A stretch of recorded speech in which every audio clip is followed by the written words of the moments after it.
Hola, ¿qué tal compañeros galenos? ¿Cómo están? Espero que se encuentren muy bien. El día de hoy vamos a ver un tema muy padre que me trae muchos recuerdos del internado, que sería sepsis neonatal. Sobre todo porque yo recuerdo que cuando estuve en el internado, en pediatría, en mis 2 meses de pediatría, me tocó rotar por una semana o 15 días, si mal no recuerdo, por CUPA y por unidad de cuidados intensivos. Básicamente veíamos a muchos pacientes con sepsis neonatal y la gran mayoría de estos pacientes que estaban ahí o estaban por ictericia neonatal, alguna otra patología congénita, pero una gran parte de los pacientes que teníamos ahí internados eran por sepsis neonatal. Entonces, un tema que le tengo cariño porque muchos pacientitos cuando yo roté por esas estaciones de pediatría, la verdad es que me gustó bastante y pude aprender muchísimas cosas en el internado sobre estos temas que definitivamente ahora para el ENAR me están ayudando mucho porque estoy leyendo las guías más rápido, me está ayudando demasiado. Entonces, agradezco mucho su apoyo en sus videos, de verdad, muchas gracias. He visto que se han suscrito varios y que han dejado varios comentarios muy bonitos. Créanme que esto yo lo hago a fines de yo poder estudiar, pero también a fin de poder entregar algo y que lo puedan utilizar también ustedes, porque como ya les he dicho siempre en varios videos, esto lo hago para yo poder estudiar, porque es la mejor manera en la que encontré para acordarme de ciertos puntos, de los temas, y aparte porque neta me encanta dar clases desde que estoy en la facultad. Entonces, ya sin más distracciones, vamos a empezar con el tema de sepsis neonatal, en la cual vamos a empezar con lo que es la definición. Como tal, sepsis neonatal se define como un síndrome clínico en el recién nacido. Hay que recordar que el neonato comprende esta etapa de la vida desde que nace hasta los primeros 28 días. Ya cuando veamos control prenatal, nos vamos a dar cuenta que hay dos consultas muy importantes en este periodo, que es a la primera semana, o sea, a los 7 días de que nace el bebé, y a los 28 días, que es el último día en que deja de ser un neonato. Entonces, comprende este síndrome clínico del recién nacido caracterizado por signos sistémicos de infección y aislamiento de un patógeno bacteriano en el torrente sanguíneo. Aquí muy importante mencionar esto del patógeno bacteriano porque nos vamos a dar cuenta que la gran mayoría de causas de sepsis natal, hablando de lo que es etiología, van a ser agentes de espectro bacteriano. Puede ser por virus, puede ser por hongos, sí también, de hecho la GPC nos da un cuadrito muy bonito donde también nos especifica que pueden llegar a ser virus o incluso pueden llegar a ser hongos, ¿vale? Más adelante vamos a ver que incluso nos habla sobre el tratamiento sobre infecciones micóticas a nivel del torrente sanguíneo que se asocian a sepsis natal. Entonces más adelante lo vamos a ver, pero de inicio quédense con que es un síndrome clínico con signos de infección sistémica donde hay un patógeno bacteriano en el torrente sanguíneo, ¿vale? Esa es la definición más puntual. Ahora vamos en cuanto a la epidemiología, la cual nos dice que tiene una mortalidad entre el 11 y el 19%. Esto ya es muchísimo y créanme que muchos pacientes que tengan esta patología, pues desgraciadamente van a llegar a la muerte. Entonces es muy importante que demos un tratamiento intensivo desde un principio, que seamos a lo mejor un poco más agresivos para poder erradicar esa infección del torrente sanguíneo y que a ese bebecito le vaya lo mejor posible. Ahora, es la tercera causa de mortalidad neonatal. ¿Cuál sería la primera y la segunda? La primera es el parto pretérmino. Como bien sabemos, todo prematuro le va a ir mal porque muchas de las veces no desarrollan algunos órganos, no tiene una madurez completa, su retina no está por 100% formada, entonces, y obviamente madurada. Entonces, hay muchas cosas que están implícitas en el recién nacido prematuro. Vayan a ver la clase que se las voy a dejar acá abajo de parto pretérmino, es una clase que también quedó muy chula de ginecología obstetricia para que la vayan a ver. Y en segunda causa, la segunda causa sería asfixia perinatal. Junto con asfixia perinatal, podríamos ahí incluir a lo que es encefalopatía hipóxico-isquémica, que acuérdense que esta encefalopatía hipóxico-isquémica es una patología que a largo plazo puede dar muchas secuelas neurológicas, ¿vale? ¿Como qué? Como parálisis cerebral infantil. Ya cuando veamos crecimiento y desarrollo, en esa clase vamos a lucirnos con parálisis cerebral infantil y asfixia perinatal, porque va muy de la mano para ver los hitos del desarrollo. Entonces, vámonos en cuanto a los factores de riesgo que está dentro del mismo tópico de epidemiología. Y para aquí, quiero que primero veamos qué es una sepsis natal temprana y qué es una sepsis natal tardía. ¿Por qué? Porque es muy diferente el espectro de cómo va la vía de transmisión en una temprana y en una tardía. Por ende, es importante determinar la diferencia entre estas dos. Entonces, la temprana se va a presentar de los 0 a los 7 días, si se fijan es la primera semana de que nace el bebecito, y la tardía va a ser de los 8 a los 28 días, básicamente hasta que el niño deja de ser un neonato, ¿vale? Ahora, la vía de transmisión es muy diferente. En la temprana vamos a tener una vía vertical, en la tardía una vía horizontal. ¿A qué se refiere esto? En la temprana, como es vía vertical, muchas de las infecciones que están, digamos, de alguna manera, van a pasar de la madre hacia lo que va a ser el neonato. Por ejemplo, uno de los factores de riesgo que ahorita vamos a ver es si la mamá tuvo coriapnoitis, si la mamá tiene colonización con algún estreptococo agalacti. Entonces, es muy importante porque muchas de las infecciones que padece la mujer en el embarazo pueden pasarse de manera vertical hacia lo que sería ese neonato.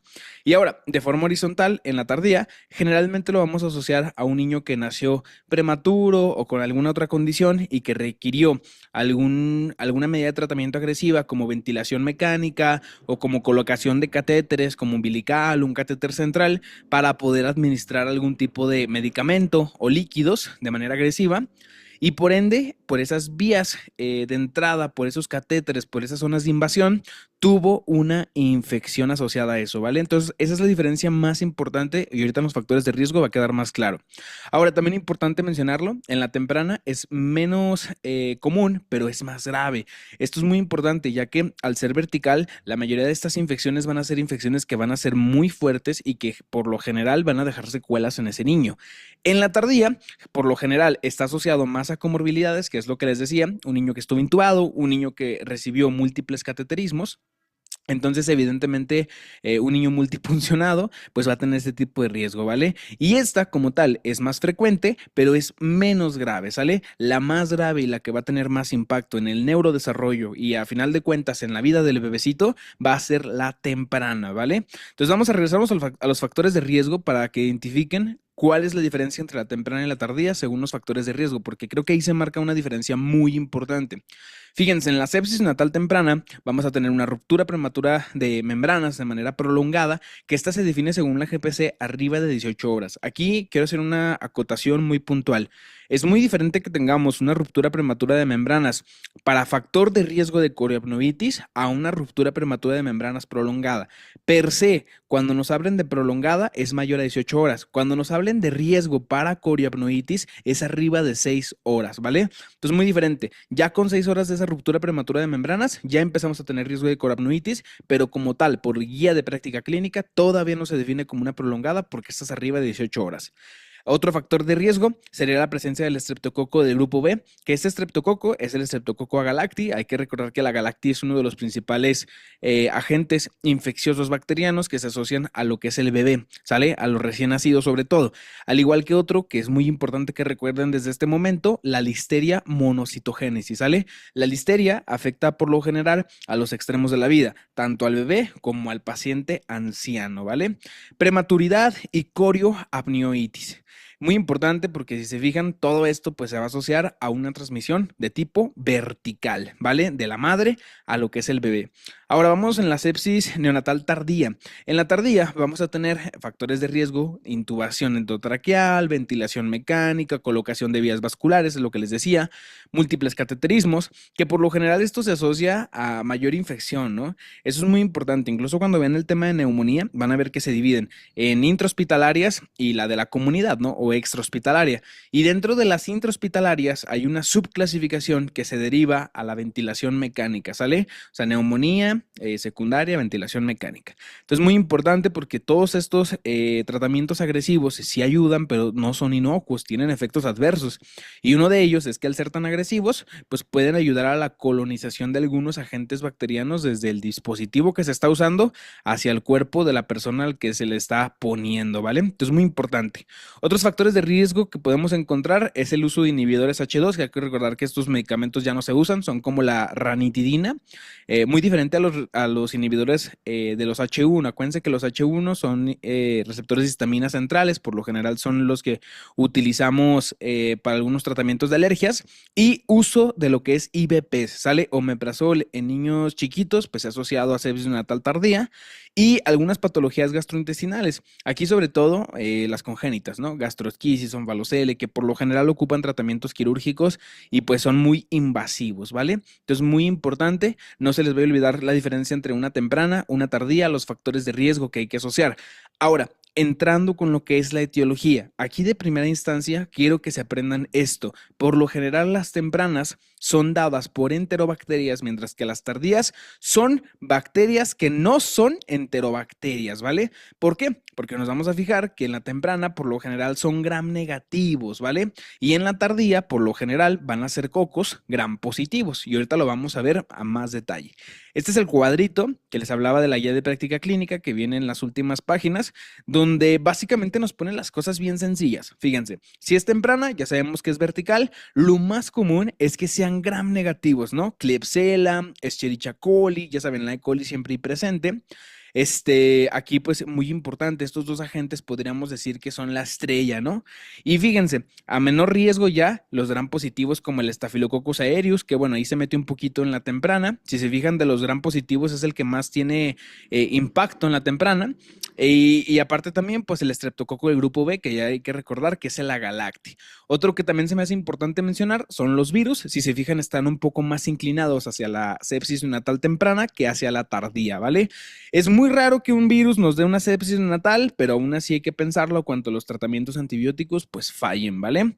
Ahora, vámonos en cuanto a los agentes relacionados a la sepsis neonatal tardía. Ya saben que esta es de 8 a 28 días, básicamente hasta que se termina el periodo neonatal. Y su transmisión es horizontal. Entonces aquí vamos a tener agentes que van a ser gram positivos en su gran mayoría, como cuál, Listeria monocitogénesis. Acuérdense que Listeria, recordarlo, extremos de la vida, bebés recién nacidos y pacientes adultos ya muy ancianos, ¿vale? Entonces muy importante. Tenemos el enterocosis, tenemos el Staphylococcus coagulasa negativo. Si se fijan, incluso el Aereus, el Streptococcus del grupo B, el Streptococcus pneumoniae. Si se fijan, hay varios, pero sobre todo los dos más principales que sí debemos puntualizar es Listeria por mucho y enterocosis, ¿vale? Algo también importante a recordar aquí y que es importante es que el Staphylococcus coagulasa negativo también puede entrar. Sobre todo recordarlo porque acuérdense que el Staphylococcus pues se asocia mucho a ventilación mecánica, a esos tratamientos invasivos que ya mencionábamos, ¿no? Que incluso los podemos catalogar a estos estafilococos si son resistentes a meticilina o sensibles a meticilina. Más adelante les voy a dar unos checkpoints muy padres en cuanto al tratamiento. Si es resistente, ¿qué le vamos a dar? Si es sensible, ¿qué le vamos a dar?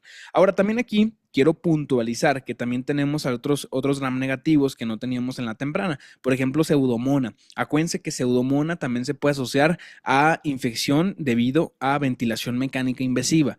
Igual Cándida, igual fíjense cómo se inclina más hacia la tardía. En la Cándida, aquí es más importante mencionarlo, desde un principio, el tratamiento va a ser con anfotericina. Entonces, desde un inicio, apréndanse con Cándida, el tratamiento va a ser anfotericina. Yo pensé que le podíamos dar algún tipo de medicamento azol, como un ketoconazol o un intraconazol, pero fíjense que aquí la guía de práctica clínica sí se va bien específica con que es directamente anfotericina. Entonces, pues muy importante no olvidarlo, ¿vale? Entonces, vámonos ahora en cuanto a lo que sería las cuestiones de la clínica. En la clínica debemos entender de inicio que es muy variable. ¿Por qué? Porque muchas de las veces no vamos a saber dónde se encuentra el foco inicial de infección, porque por lo general vamos a tener una infección que va a ser muy difícil de poder abordar. Y esto por muchas cuestiones, ¿no? Sobre todo de que tenemos un paciente neonato que, a diferencia del paciente adulto, pues no nos puede hablar, no dice que le duelen en algún lugar. Entonces, todo es muy, de alguna manera, variable, ¿vale? Pero podemos encontrar 5 datos clínicos que van a darnos importancia al momento de abordar este paciente. El primero es el dificultad para la alimentación. Un bebé que no quiera comer, un bebé que tenga, digamos, dificultad para incluso el reflejo de succión, va a ser un bebé en el cual vamos a poner un foco rojo y vamos a preocuparnos directamente en ¿vale? Fiebre arriba de 37.5, como en cualquier síndrome de respuesta inflamatoria sistémica que puede dar cualquier infección, o incluso hipotermia, ¿no? Que esta la vamos a definir debajo de 35.5 grados centígrados. Además de esto, actividad alterada, el paciente puede estar muy hipoactivo, de alguna manera un bebé que está hiporreaccionando, que no responde, que incluso puede estar con bajo tono, ¿vale?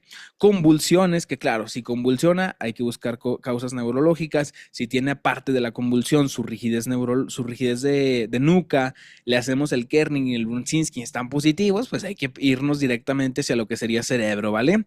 Dificultad respiratoria, ya que podemos asociarlo también a que el foco, pues pueda ser algún foco a nivel de neumonía, ¿no? Entonces, muy importante, fíjense cómo la guía de práctica clínica nos dice, en caso de presentar 3 signos, ya sea neurológico, respiratorio, cardíaco, gastrointestinal, dermatológico, musculoesquelético o en general, incluso la temperatura, hay que tomar hemocultivos y por lo general los niños siempre van a cumplir con más de 3 de estos signos clínicos. Entonces, de ley, a todo niño que se le haga abordaje para sepsis neonatal, hay que tomarle hemocultivos. Nada más para puntualizar, fíjense, datos gastrointestinales que nos da: ictericia, dificultad para alimentarse, intolerancia alimentaria, emesis, distensión abdominal, dermatológico, pues que el niño empiece con pústulas, en caso de que tenga nivel respiratorio, pues frecuencia respiratoria arriba de 60, que eso ya es una taquipnea en un recién nacido, quejido, tiro intercostal, cianosis central, neurológico, convulsiones, somnolencia, pues evidentemente un niño que tenga todos los datos de una disminución del estado de conciencia, ¿no? Incluso el abombamiento o la disminución de lo que es esa depresión de la fontanela, ¿no? Entonces, pues muy importante no olvidar el llenado capilar arriba de 3 segundos, que como sabemos tiene que ser menor de 2 segundos. Entonces, muy importante porque todo esto nos va a hacer sospechar de que ese niño tiene una infección a nivel sistémico, ¿vale? Entonces, muy importante no olvidarlo, no echen a saco roto esto, porque créanme que el hecho de recordar estos 5 puntos iniciales que les di es esencial. Evidentemente no nos vamos a acordar de todos los datos clínicos, pero si ya vemos que es un bebé que tiene dificultad para la alimentación, que presenta actividad alterada, disminución del estado de conciencia, pues ya nos va a llamar la atención, ¿no? Además de esto, si tiene fiebre, pues más aún, ¿no? Entonces, muy importante, no vayan a pasarlo de largo. Ahora, vámonos en cuanto al diagnóstico. Aquí, como ya les dije, siempre en caso de que presente 3 signos a nivel de diferentes sistemas, hay que pedir hemocultivo, que en su gran mayoría lo van a cumplir. Y además del hemocultivo, pues hay que pedir lo que es una biometría hemática. Aquí vamos a evaluar los leucocitos porque por lo general va a haber leucocitosis, como la gran mayoría son bacterianas, vamos a tener leucocitosis con desviación a la izquierda, que eso significa que vamos a tener neutrofilia, ¿vale? Acuérdense que los linfocitos se elevan más en infecciones virales o incluso en infecciones micóticas. Y ojo con esto, y aquí quiero ser muy puntual. Hay una infección que puede elevar los leucocitos, pero además de esto, los linfocitos y ser una infección bacteriana. Si llega a pasar esto, piensen directamente en tuberculosis. Acuérdense que tuberculosis hace desviaciones a la derecha, o sea, hace linfocitosis porque eleva los TH1, ¿sale? Que es una variante de los linfocitos T. Entonces, muy importante. Ahora, en caso de leucocitosis, el mejor momento para tomarla, que nos especifica la GPC, es a las 6 a 12 horas. Muchas de las veces, cuando se toma de manera prematura o muy inicial, la leucocitosis no puede ser tan evidente. Si nos esperamos ese rango de tiempo, pues evidentemente vamos a tener un valor más preciso, que se acerque más a la realidad. Además de esto, podemos pedir estudios complementarios que son reactantes de fase aguda, procalcitonina, que para que sea, digamos, enfocada al diagnóstico o nos dé pauta que refuerce el diagnóstico de una sepsis neonatal, tiene que estar arriba de 5 nanogramos sobre decilitro, y la PCR. La PCR sobre todo también muy importante, acuérdense que la proteína C reactiva es un marcador inflamatorio muy importante también. Este ocupa estar arriba de 10 miligramos sobre decilitro. Sobre todo la procalcitonina y la PCR, muchos de los estudios nos hablan que estos dos nos pueden ayudar a la toma de decisión si iniciar antibióticos o no. En este caso, con que tengan arriba de 10 la PCR y procalcitonina arriba de 5, además la evidencia clínica que toda que ya documentamos, pues hay que iniciar antibiótico de forma temprana, ¿vale? Más adelante vamos a dar cuenta que si los cultivos salen negativos, vamos a poder suspender ese antibiótico para no causar más daño, ¿vale? Acuérdense que los antibióticos tampoco es como que sean inocuos, tienen efectos adversos, incluso se ha asociado a enterocolitis necrosante, que más adelante vamos a ver qué onda con eso, ¿vale? Ahora, ante la presencia de signos de irritación meningia, ¿qué hay que tomar? Pues una punción lumbar para sacar líquido cefalorraquídeo, ¿vale? Además de esto, hay unos puntos que también aclara la GPC, que también se puede tomar muestra de líquido cefalorraquídeo en caso de que tengamos PCR arriba de 10 miligramos sobre decilitro o que tengamos cultivos positivos y si no responde satisfactoriamente del tratamiento antibiótico.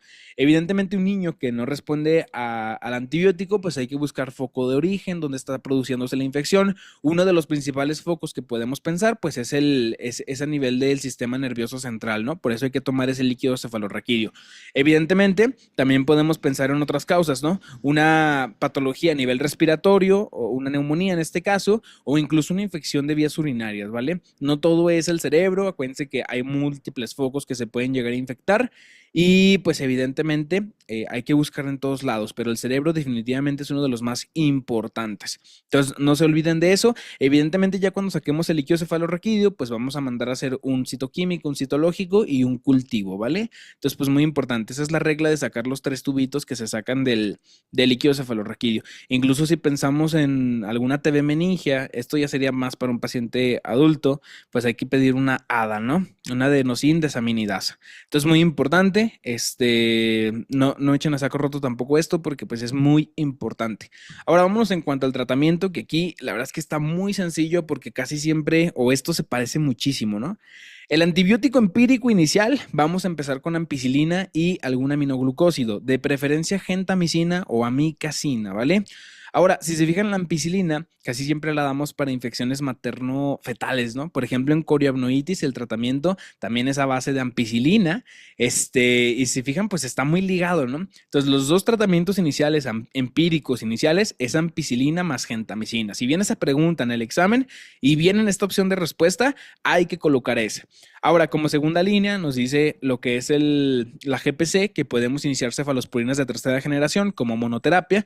Aquí nada más quiero puntualizar que la ceftriaxona está contraindicada en neonatos a término y prematuros que tengan datos de ictericia, ¿no? Hiperbilirrubinemia. O que incluso están recibiendo lo que es calcio, ¿vale? Entonces, ceftriaxona, pues no darla. Hay que usar otro tipo de cefalosporinas de tercera generación.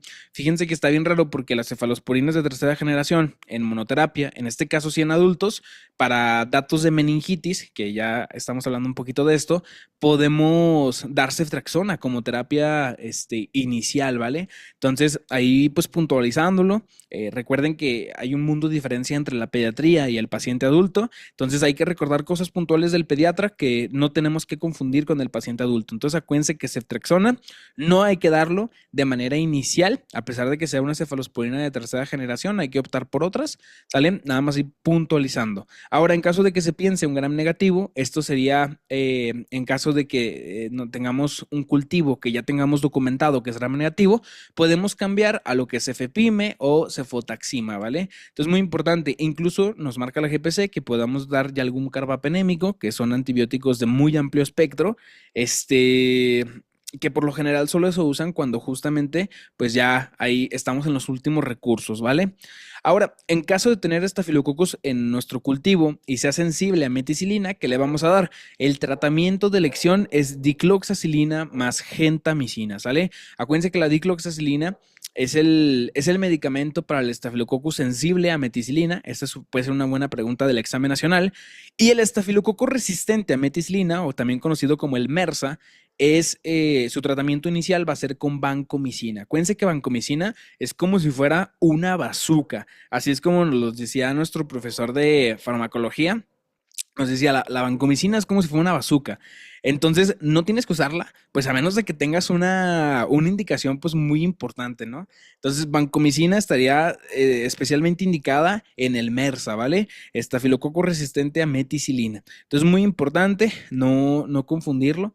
Acuérdense que dicloxacilina es como tal una penicilina. Acuérdense que el que termina con ciclina, que sería doxiciclina, esa es una tetraciclina, porque ahí muchas veces se pueden llegar a confundir. La clave está en la terminación, ¿no? Si termina en cilina es una penicilina, si termina si termina en doxiciclina es una tetraciclina, ¿sale? Tiene que terminar en ciclina para que sea una tetraciclina.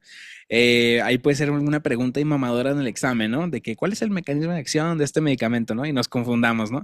Entonces ahí hay que recordar nada más cómo termina para acordarnos bien de esa pregunta. Entonces, ese sería el tratamiento inicial. Evidentemente, este tratamiento se va a dar en la UCIN, en una unidad de cuidados intensivos neonatales, ¿vale? Ahora, en caso de ser el cultivo positivo, el antibiótico vamos a prolongarlo hasta lo que serían 7 a 10 días. En caso de ser negativo, hay que suspenderlo a las 36 horas. Esto es muy importante porque sabemos que de inicio nos vamos a basar en la clínica para empezar a dar un tratamiento antibiótico, porque se ha demostrado en múltiples estudios que la terapia antibiótica temprana tiene mayor beneficio que retrasarla por el cultivo. Entonces, si ese cultivo sale positivo, simplemente continuamos nuestro tratamiento, pero en caso de salir negativo, hay que suspenderlo. ¿Por qué? Porque ya que veamos el tema de enterocolitis necrosante, vamos a ver que se asocia mucho el uso de antibióticos prolongados con el desarrollo de enterocolitis necrosante, ¿vale? Entonces, muy importante no olvidarlo. Enterocolitis necrosante es uno de mis temas favoritos también de pediatría porque creo que tiene una fisiopatología hermosa.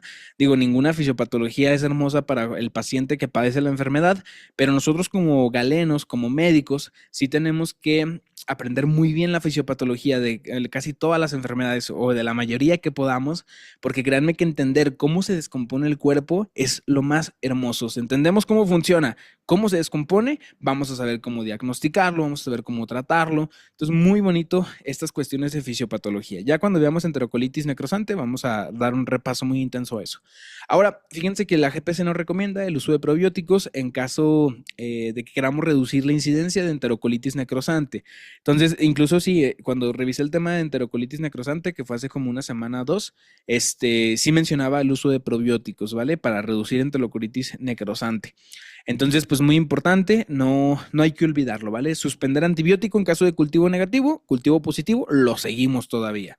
Ahora, ¿qué complicaciones tenemos? Pues fíjense, a corto plazo vamos a tener complicaciones como una meningitis, choque séptico, y ahorita vamos a abordar el choque séptico porque es uno de los más importantes y por la cual muchos niños pueden fallecer.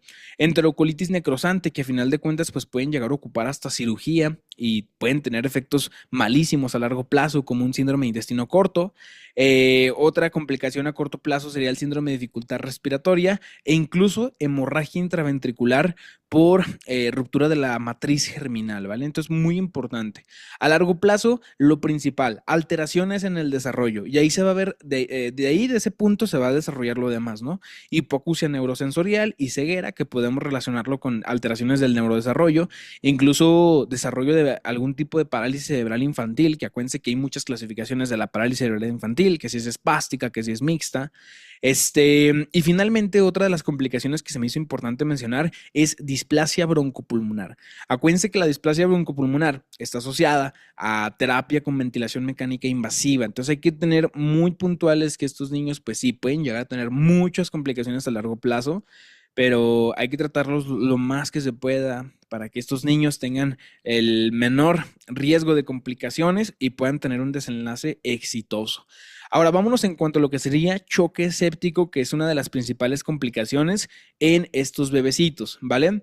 Fíjense, como tal choque séptico vamos a tener la misma definición que sepsis neonatal, síndrome clínico, un recién nacido con signos sistémicos de infección y aislamiento patógeno bacteriano en torrente sanguíneo, pero a esto le vamos a agregar alteraciones circulatorias y hipoxia tisular generalizada. Acuérdense que el término choque o shock hace referencia a que tenemos un estado de hipoperfusión de manera generalizado. Siempre que escuchen la palabra, es que el paciente tuvo un choque distributivo o tuvo un choque cardiogénico, ¿sale? Todos esos hablan de diferentes fisiopatologías que a final de cuentas todos en general van a llevar a algo muy simple, que es hipoperfusión generalizada. No importa el tipo de choque que sea, sino a lo que van a llevar, ¿vale? Que va a ser la hipoperfusión generalizada.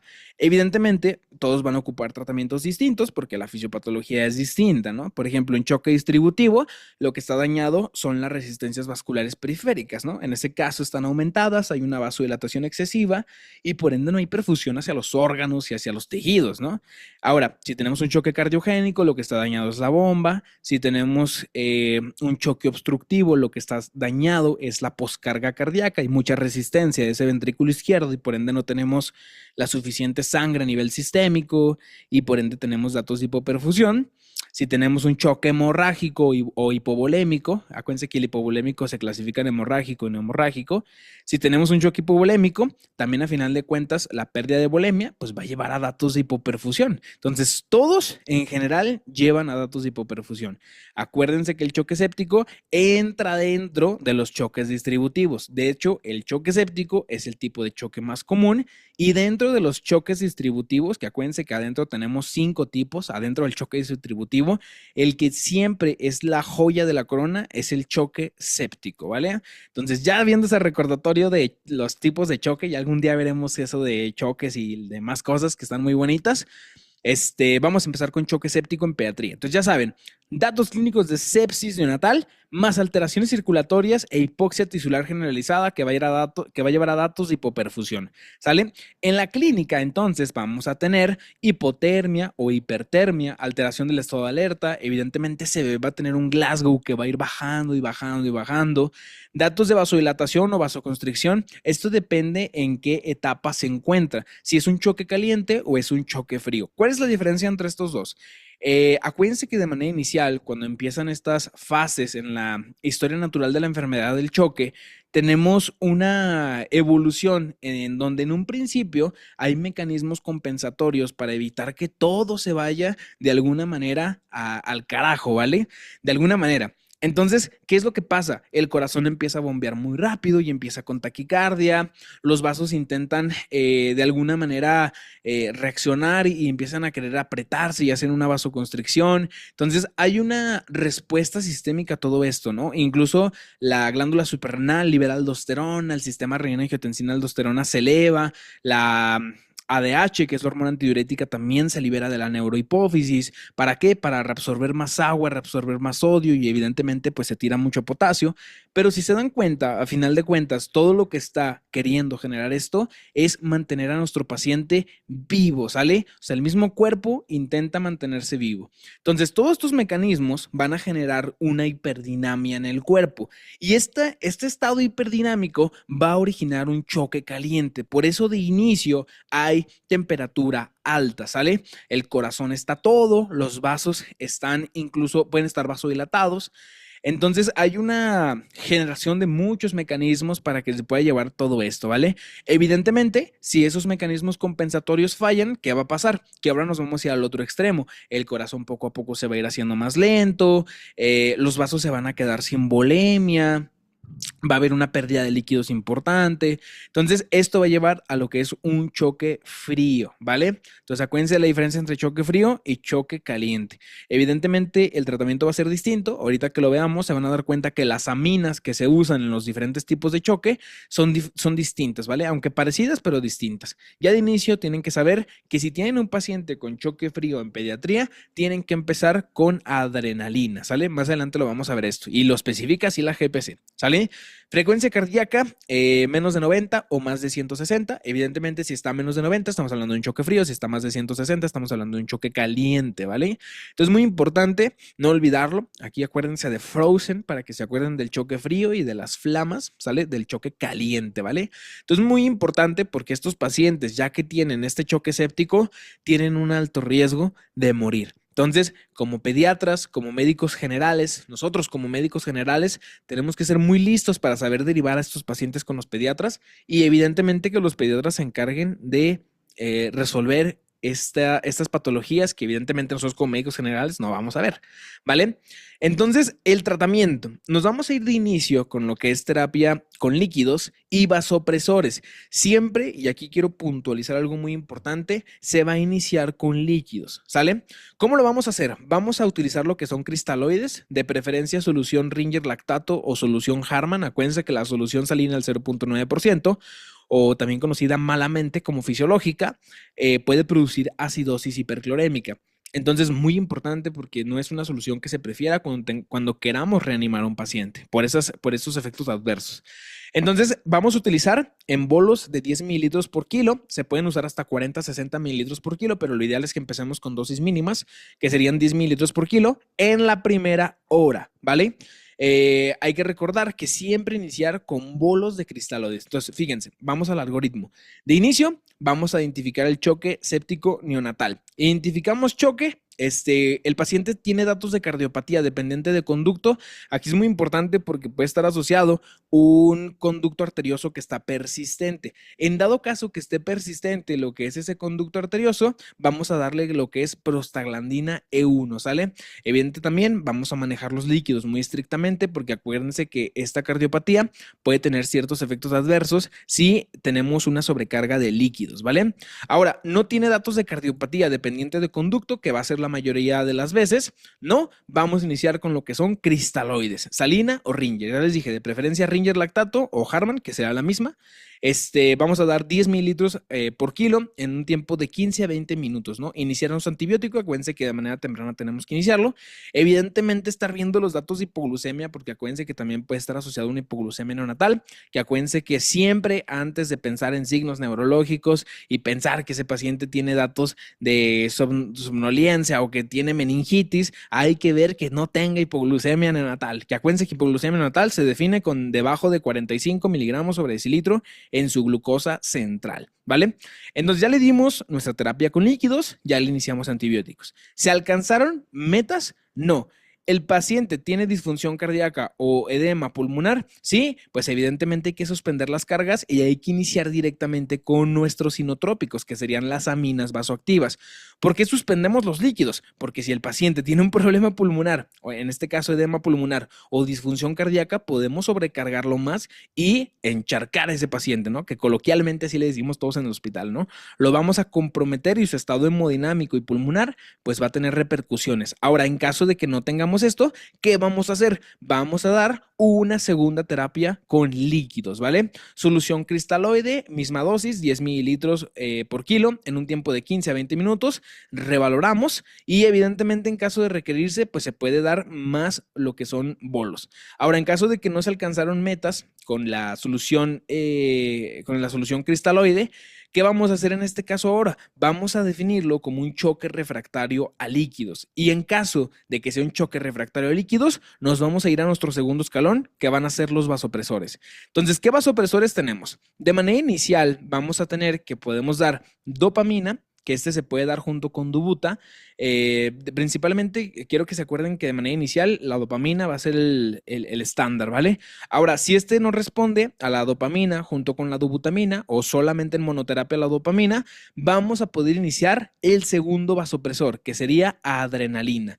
Ahora, pero si de inicio era un choque hipodinámico, o sea, un choque frío, sale que sea lo mismo, vamos a empezar con adrenalina. Por lo general, casi siempre se va a empezar con adrenalina porque van a tener choque frío, ¿vale? En caso de que no, pues seguimos esta línea que ya acabamos de pintar. Ahora, si no responde a altas dosis de adrenalina, de dopamina, que básicamente no responda a nada, ¿qué es lo que vamos a hacer? Vamos a dar terapia con lo que es vasopresina, ¿sale? Acuérdense que la vasopresina es un análogo de la hormona ADH y podemos utilizarla, ¿vale? Entonces vamos a dar altas dosis de vasopresina. Incluso fíjense que la GPC también nos remarca que podemos usar la terlipresina, ¿sale? Qué raro, ¿no? Porque la terlipresina muy pocas veces la especifica que se pueda usar. De hecho, solamente yo recuerdo una indicación y que era cuando tengamos pacientes de hemorragia de tubo digestivo alto y me parece, si mal no recuerdo, era con sangrado varicial, ¿no? Entonces ahí lo podemos usar, pero bueno, la vasopresina se me hace más lógico iniciarla antes que una terlipresina, ¿vale? Entonces muy importante, vámonos al algoritmo. Ya sabemos que nuestro paciente fue choque refractario a líquidos porque básicamente no alcanzamos metas con las dos cargas iniciales con bolos de 10 mililitros. Vamos a ver qué vamos a hacer. Iniciamos inotrópicos IV o de manera intraóseo. Obviamente para esto pues hay que poner un catéter para poderle poner sus aminas, ¿vale? Entonces muy importante, aquí ya lo invadimos más, iniciamos con catéter venoso central, para medir la presión venosa central, colocar sonda vesical, evidentemente para tener un control estricto de líquidos y estar viendo cómo está su uresis, porque acuérdense que la uresis es uno de los mejores marcadores de cómo estamos hidratando ese paciente y cómo es que va ese riñón. Y fíjense, iniciamos con dopamina, evidentemente a dosis bajas, y le podemos agregar lo que es dubutamina. Esto era lo que decíamos en un inicio. Siempre iniciar con dopamina y podemos agregar dubutamina. Ahora, ya saben que si ese paciente es refractario a dopamina, o sea que básicamente ni los líquidos ni la dopamina le hicieron, ¿qué vamos a hacer? Vamos a iniciar a adrenalina, ¿vale? Acuérdense que si directamente es un choque frío, directamente vámonos a adrenalina, ¿vale? Entonces, muy importante con eso, en caso de choque refractario de dopamina también, empezamos con adrenalina. Ahora, si seguimos avanzando, se van a dar cuenta que si no resuelven los datos de hipoperfusión a pesar de la adrenalina, ¿qué vamos a poder usar? Pues en este caso vamos a poder usar lo que es un glucocorticoide, que en este caso sería la hidrocortisona. Entonces, vamos a regresarnos aquí para que lo puedan entender. En caso de que tengamos choque refractario a líquidos y choque refractario a vasopresores, aminas vasoactivas, vamos a dar hidrocortisona. Acuérdense, choque refractario a líquidos y vasopresores, hidrocortisona. ¿Por qué? Porque por lo general la hidrocortisona lo que hace es sensibilizar a nuestra glándula suprarrenal.